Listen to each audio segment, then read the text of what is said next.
প্রথমেই বাসস্থান আমাদের জন্য আমরা ভীষণ রেখেছি যে অন স্টুডেন্ট অন বেড এবং অন সিট। বাসস্থান সংকটটা খুবই প্রকট আমরা দেখে থাকি যে, তো বাসস্থানটাকে কীভাবে নিশ্চিত করা যায়, প্রত্যেকটা স্টুডেন্টের জন্য একটা সিট নিশ্চিত করা যায়, সেটার লক্ষ্যে আমরা কাজ করব। এবং আমাদের হল ক্যান্টিনগুলোতে যে খাদ্যের মান সেটা কিন্তু খুবই বাজে এবং খুবই খারাপ। তো বিভিন্ন সময় আমরা বিভিন্ন কিছু পেয়ে থাকি, তো একবেলায় দেখা যায় খাবার খাওয়ার পরে অন্য বেলায় আর খেতে ইচ্ছা করে না। তো এই খাদ্যের মানটা কীভাবে পুষ্টিগুণ নিশ্চিত করা যায় সেই লক্ষ্যে আমরা কাজ করব। এটার জন্য যদি প্রশাসনকে ভর্তুকি আরও বাড়িয়ে দিতে হয় সেটাও আমরা নিশ্চিত করব। এবং আমরা যদি আমরা আমাদের প্রথম ইশতেহার যেটা রেখেছি সেটা যদি বলতে চাই যে ডাকসুকে ক্যালেন্ডারভুক্ত করা।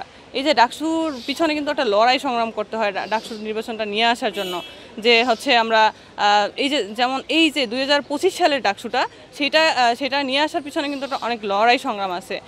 এই যে আমাদের ভিপি প্রার্থী বিনিয়ামিন মোল্লা ভাই, সে কিন্তু প্রায় 72-74 ঘন্টার অনশনের পরে, এবং তার সাথে আরও ছিল অন্য যে স্টুডেন্টরা, এবং আমরাও ছিলাম, আমরা সংহতি জানিয়েছি এবং আমরা ডিরেক্ট আন্দোলন করেছি, তারপরে ডাকসুটা নিশ্চিত হয়েছে।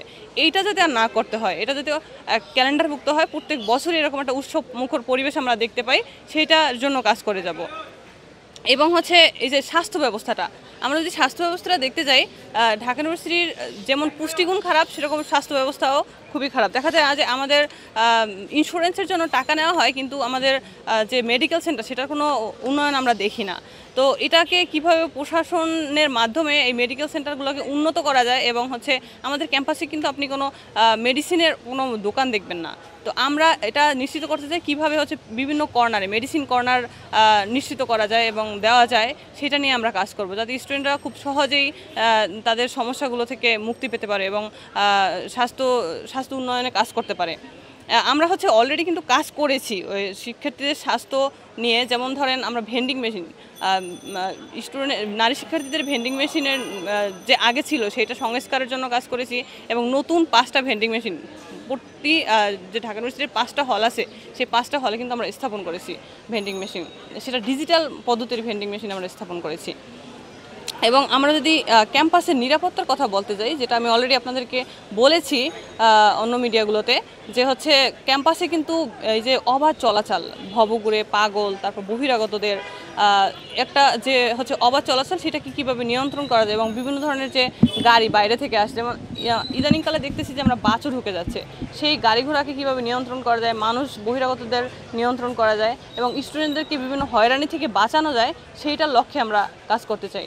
এবং আমরা কিন্তু আপনারা দেখবেন যে ঢাকা ইউনিভার্সিটির 19টা হলের ভিতরে মাত্র 5টা হল মেয়েদের জন্য। এই যে 5টা হলের ভিতরে আবার যে 2টা হল আছে, 3টা হল আছে, সেটা ক্যাম্পাস প্রিমিসিসের বাইরে। নিউ মার্কেটে দেখা যায় 2টা, যে কুয়েত মৈত্রী হল এবং ফজিলাতুন্নেসা হল। এই মেয়েদের যে আসা যাওয়ার সমস্যা, সেটার কথা চিন্তা করে কিন্তু আমাদের যে ভিপি প্রার্থী বিনিয়ামিন মোল্লা ভাই, সে কিন্তু ইলেকট্রিক্যাল ভেহিকেলে নিয়ে কাজ করতেছে, এবং সে শুভেচ্ছা দূত। সে অলরেডি 4-5টা ভেহিকেল আমরা নিয়ে আসছি, এবং আরও অনেকগুলো ভেহিকেল নিয়ে আসার জন্য কাজ করতেছি। এবং নির্বাচিত হইলে আমরা তারা যাতে খুব সহজে ক্যাম্পাসে আসতে পারে সেটা নিয়ে কাজ করব, এবং নতুন হল কীভাবে নির্মাণ করা যায়, সিট সংকট দূর করা যায়, সেটা নিয়েও আমরা কাজ করব।